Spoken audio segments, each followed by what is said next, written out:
Hey everyone, this is Miko from the Permit Empire. I want to thank you so much for tuning into this video. I wanted to go ahead and make a quick live video. I haven't made a live video in, I guess, a couple weeks now, but I wanted to make this quick live video. Now, I understand that it is, we're in that Thanksgiving, that holiday season. So I know I heard this morning on the news where they were saying today is the busiest travel day. But I said, you know what? I'll go ahead. I'll make this quick video. I understand everybody's kind of getting prepared, getting with family, getting with friends, doing all of those good things, right? But I said, you know what? Let me go ahead, jump in here and do this real quick video anyway, because hey, you could always watch it even at a later time. That's good, right? Because the information's still good regardless of when you watch it. So again, I want to thank those of you who do jump in and join in while this is live. I definitely appreciate your time. I definitely appreciate you jumping in here with me. But I want to go ahead and get into it. Now, I wanted to talk a little bit about your payments, receiving your payments, collecting fees for your services, not necessarily so much the actual permit itself. Because in this case, yes, I am talking about permit running service. And in a lot of cases, there's a lot of fees that are involved. There's fees for the actual permit itself. That permit cost, it has a fee. A lot of times it is calculated based off of the total price of the project that's proposed to be done. Sometimes it's based off of different things such as the impact that it'll have on the area. They also consider sometimes just like zoning fees, the school board, different fees in it. So I'm not even talking about those fees, right? Because yes, that your contract, your client, they need to be paying for that fee. But I'm jumping in here real quick because I want to talk a little bit about you collecting fees for your service. And if for the most part, when you are doing your own business as well, you want to make sure in a lot of cases that you're collecting upfront fees, right? I'm not saying that, yes, everything has to be paid right up front before you do anything. Hey, Robin, good to see you in here. Everything's well here. I hope everything's well with you too. But yeah, I'm not even talking necessarily about, oh, I got to collect all this money, all these things. Hey, Tamika, good to see you in here. Glad to have you join in. Appreciate you guys joining in.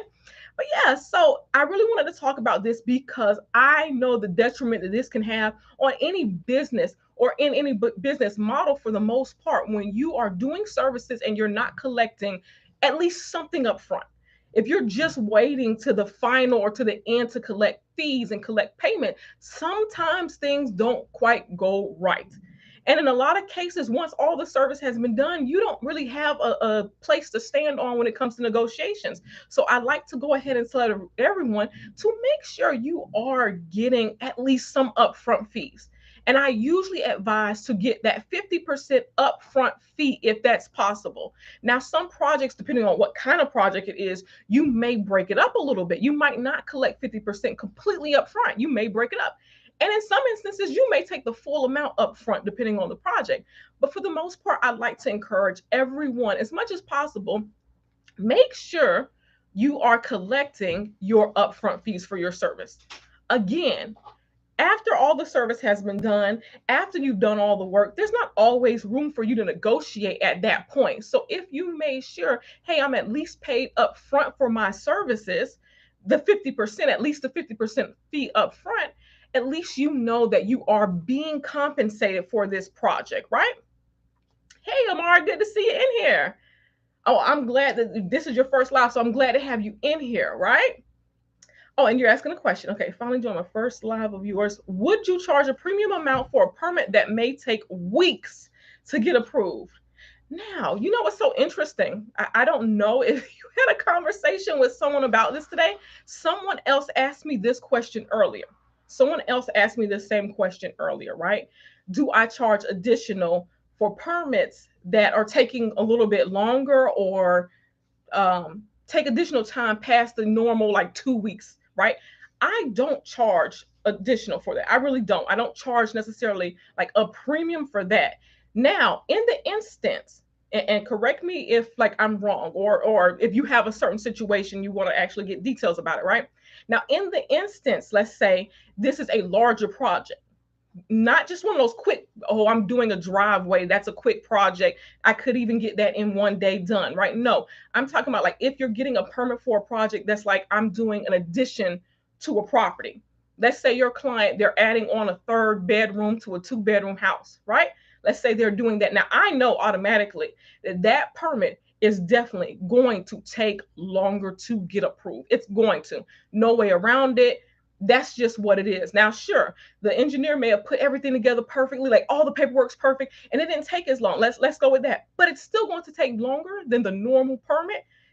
Automatically, I charge more for those types of permits. So in that instance, I don't charge a premium necessarily based off the time that it's going to take. I really just look at the overall scope of that project, and that kind of helps me determine how much I'm going to charge. And yes, if it's one of those projects that I automatically know it's going to take a while in processing because it's going through multiple plan reviewers, automatically I'm charging more for those projects, but not necessarily just based off the time, if that makes sense, Amara.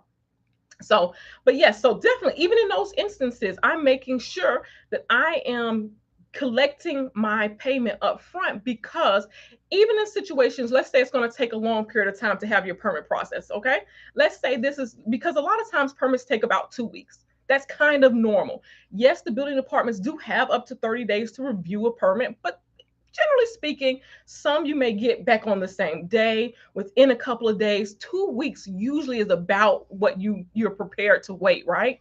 Well, let's say you have a project and it is taking 2 to 3 months to get it approved. One of those larger projects, and it's just taking it quite some time, right? It's just taking time. You're checking the status every week. You're looking for updates. It's going through one plan reviewer to the next plan review, and it's just taking forever. I cannot say, I'm not sure what your name is, but Dorsey, hey, good to see you in here. But let's say you got one of those instances where it's just taking forever, taking forever. You realize if you don't even get a deposit for those projects, you're just waiting. It's almost like you're just waiting. You're not being compensated. You're just waiting. And then what happens if, let's say, God forbid, this doesn't really happen very often, but I'm just saying, just in case, what happens if that contractor and that property owner during all of that wait time decide we're not going to go through with it? And that's it. Just wash their hands and walk away. But you put in that initial work. So you want to make sure that you are being compensated for what it is that you've done, right? I'm having that conversation quite a bit with people. So I wanted to just talk about it individually. And here's the other thing, because a lot of people say, well, how do you make sure you're getting payment up front? Like, how does that work, right? Yes, join the club. Join the club. You were talking to your husband about being a permit runner. Join the club.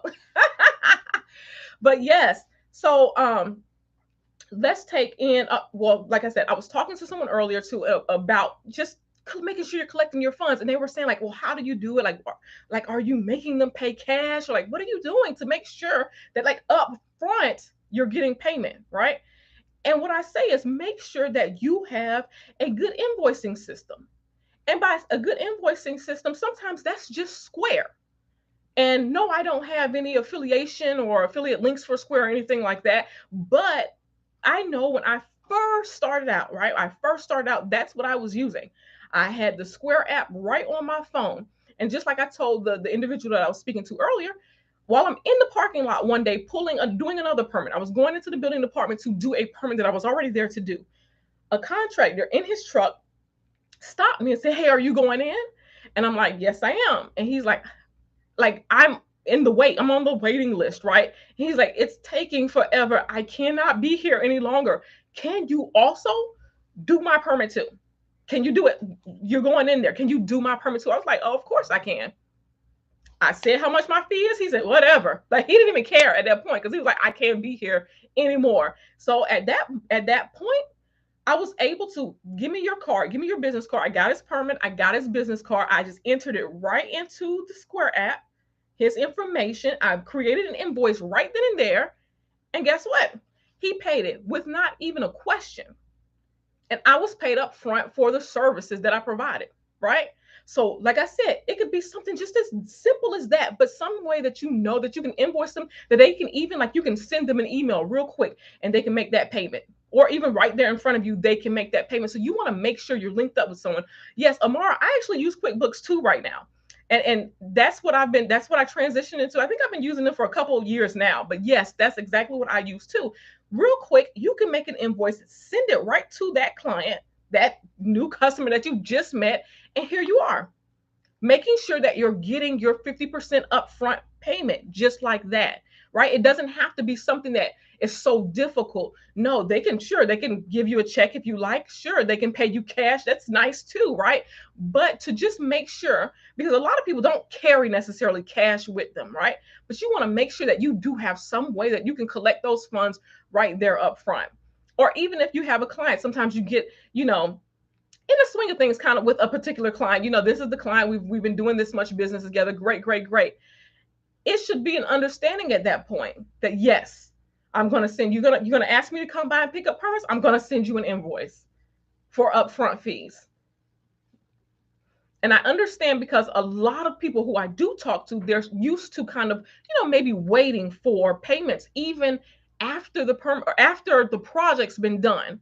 And I say that based off kind of like some of the conversations I have with loan signing agents. Now, I am not a loan signing agent. I can't really speak for the industry, but based off some of the conversations, I see that maybe there's a 30-day wait after you have done the assignment. There's now like a 30-day wait, a 45-day wait. And that's what a lot of people have gotten accustomed to is, okay, I do the assignment and now I must wait. And that's not necessarily the case with this. This is you setting your own schedule. This is your business, right? You find the clients. These are your clients. Hey, LaQuisia, good to see you in here. You're really stuck on setting a fee schedule and you don't know what to charge the same. Okay, I know I won't charge the same for a big project as I would a small project. That's right. You won't. You won't charge the same for the big projects as well as the small projects. Not at all. Sometimes with the smaller projects, right? Because I think we discussed this too before. Like with smaller projects, for the most part, it's like roofing projects, maybe a window and door project, maybe driveways, maybe a fence, something that goes through maybe one plan reviewer, might be a quick turnaround time. Then that's when you set your like basic rates for the most part. That's when you're setting those basic rates. Whatever your set minimums are, you can kind of charge that on those type of projects. But now when we're talking about getting into some of those bigger projects, you want to consider how many contractors are involved in this project, right? You want to start thinking about that, because you at this point, kind of like a rule of thumb, I guess you could kind of say that it's not anything set, but kind of look at it from the point of, well, if I'm going to be dealing with 3 different contractors, I can almost triple that minimum that I was charging, right? And let's say you don't necessarily want to triple that minimum. You can still like start doubling things at that point. Like you can have, let's say LaQuisia, just throwing out numbers. Let's say your minimum is $200, right? For a basic permit. But let's say this is an addition. Again, I'm going to go back to where someone's saying, I'm going to add this 3rd bedroom to this house. Now, for me in general, I have like a set rate that I don't try to fall below in general when I'm doing those kind of projects. But let's say you was looking at that kind of project. Now, LaQuisia, here's the thing. That project, not only generally speaking, has a general contractor, they also have a plumbing contractor, maybe, right? Depending. If it's just a 3rd bedroom, no bathroom, then they don't need plumbing. But let's say it has a general contractor, an electrician. Do you need to extend the roof? Like you need to look at those. For one, we automatically know there's at least 2 contractors involved. There's at least a general contractor. There's at least an electrician, because for like any room addition, you're going to, for the most part, need like an electrician for stuff like that. Already, I know that you should be doubling. You shouldn't be coming in that kind of project at 200. Automatically, I know that you need to at least be charging 400. You know what I'm saying? Like at least that, right? And of course, as you go along, you start setting your minimums. Now, even for a room addition in general, I don't advise just charging $400. Like I advise to charge a little bit more, like as your set minimum. But think about it. If you're dealing with all of these different plan reviews, all of these different contractors, it's safe to say that you can start adding on, like almost doubling those fees. Like, okay, you were charging 200 for just a basic project. Well, now it's a project that's a little bit more advanced. I'm going to also need an electrician in this project. We're going to have to get sub permits. I can also add another $200 for that. So now we're at $400. We're kind of building like that. And then in the same vein of this, right? You present that price and don't worry about it, LaQuisia. Don't worry about it. Present your price, okay? And get your 50% deposit for that project. Make sure you're collecting for that project, right? LaQuisia, what area are you in? I can't remember. If you're still there, let me know what area you're in, because I cannot remember. I know you told me before, but I can't even remember. But yes, for the most part, you want to make sure. Oh, okay, okay. Then scratch what I said about your minimum being $200, because it definitely can't be $200, LaQuisia. You're in Southern California. Didn't even really. I actually thought you were in Florida. Then yeah, no, no, LaQuisia, yours can't, like, don't even use my example of $200. Don't even use my example, because your set rates in California, because the values in California are a lot more than other areas. Cost of living, like, I consider all of that stuff. The gas prices in California, you guys have got like a lot more to cover when it comes to stuff like that. So don't use that $200, okay? That's not for you. That was just an example. That's not for you. But for the most part, you should be almost looking at like your minimums can be almost double that, right? But then as you're adding on contractors, you can start adding on, okay, another 200 for this, another 200 for that. Like, you can start adding on that base rate, whatever that base rate is, start adding on another couple of hundred for each, contractor that's involved in these type of projects, right? Because in your area, this is for you, LaQuisia, in your area, that's just what it is. It is a little bit more expensive in your area in general. Like, your permits shouldn't be the same as my permits. And I understand that, because the cost of living there, the property values there, it's a different story, right? So, yes. Okay, so, and you're moving to South Carolina. Oh, lovely area. All right, but yes, even for like that. Now, of course, South Carolina again and Southern California, the money is so different because of the different values. That California area is just, it's just up there. It's one of those places that people are like trying to move away from, just because of the cost of living. um so just kind of that thing. But while you, like, if that's your zone, make sure you're coming in there and pricing your projects appropriately. And now in places like South Carolina, Georgia, North Carolina, those kind of areas, right? They're doing a lot of buildups as well. That's a those are hot areas, because a lot of people are moving into those areas, right? So you want to still do that same thing when you're dealing with those larger projects and you're trying to price them out. You set those minimums, and then you start. Hey, you can start adding on for each contractor that's got to deal with this project. Don't come in with basics or base rates when you're talking about projects that, yes, these are the type of projects there where you go, okay, they're going to take longer than a couple of weeks to process, right? That automatically, that those projects are more costly. So you charge your rates and get your 50% deposit up front. You make sure you get your 50% deposit up front. And in fact, with projects that are larger like that, I usually even break them up a little bit into, let's say, 3-part increments. I get my 50% up front, and let's say once I make it past the zoning department, I get another 25%. And then once it gets approved, I get I get the final 25%. I break those up a little bit too. So just throwing that out there. But when you're talking about some of the basic projects, I'm doing a new roof, driveways, fences, windows and doors, I'm collecting 50% up front, and I advise you to do the same. Make sure you're collecting like that. And again, make sure you make it as simple as possible for you, right? Like I said, before, I had the Square app and I was doing everything with the Square app. Then I switched over to QuickBooks. And again, that's still something that can be done on your phone. I will invoice someone like right then, even from my phone. No big deal, because I have that access right from my phone. So make it as simple as possible for yourself, but you want to make sure that you're covering you want to make sure you're covering yourself, right? You don't want to come out here and find yourself doing so much free work. It can happen. These are things that happen. They happen. Even if it's not intentional, that stuff happens, okay? Do you do one-on-one coaching? I don't know if anyone's asked that. I actually do one-on-one coaching. Yes, I still do one-on-one coaching. And that is in my about section. The link for that is in my about section on this YouTube page. I'll actually go back in afterwards and also post it just into the comments as well. If you wanted to do a one-on-one session with me, I do have that available as well. If you want to get into some more specifics as to like because right now, yes, I'm giving general overall information, because I know that these are still permit running, no matter where you go, is for the most part is about the same. Sure, there may be a few things that are different, as it pertains to this area. Like, let's say in California, you guys have earthquakes, right? So your code, the code there, the building code is structured for that. Here in South Florida, it's hurricanes. So guess what? Our building code is structured for that. So of course, yes, some of the things may be a little bit different.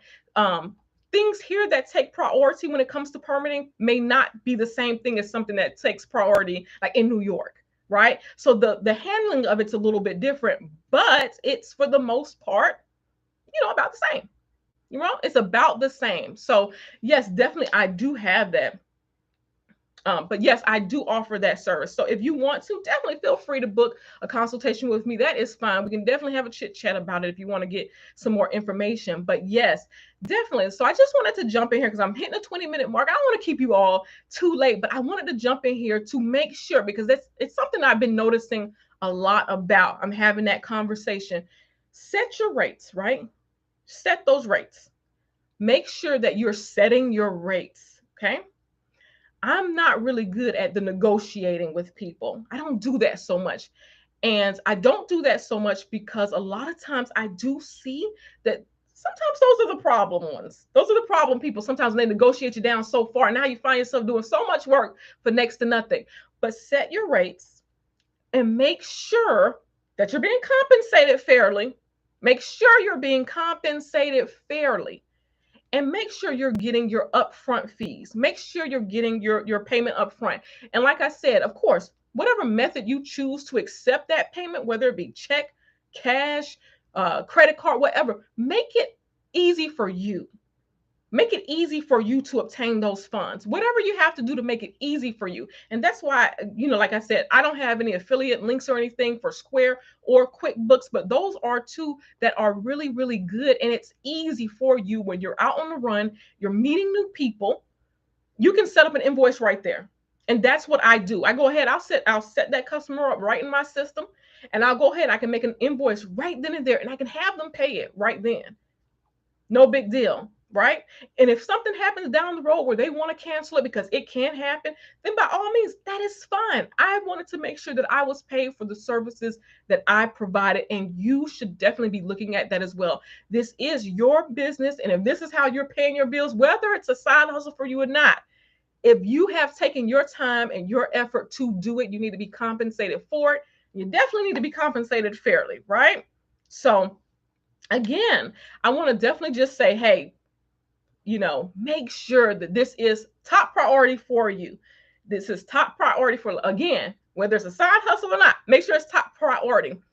Marie, I really don't do necessarily coaching. I see your comment, and I don't necessarily do just coaching, but definitely feel free to reach out to me as well, because I believe you're in my area too. So feel free to reach out to me. I don't necessarily do coaching, but feel free to reach out to me. And we can discuss that as well. But definitely make sure that you're set up correctly to take payments. Okay. All right. So if you have any other questions, you have any other comments, feel free to reach out to me. Feel free to leave those questions and comments in the chat. And I look forward to chit-chatting with you later. Now, if I don't get a chance to talk to any of you or see you before the holiday, I want to wish everyone a wonderful Thanksgiving. I hope that you enjoy your time with your friends, with your family, with your loved ones. Have a wonderful, wonderful Thanksgiving. Okay. So until next time, I look forward to chit-chatting with you. Thank you everyone for showing up tonight. I appreciate it.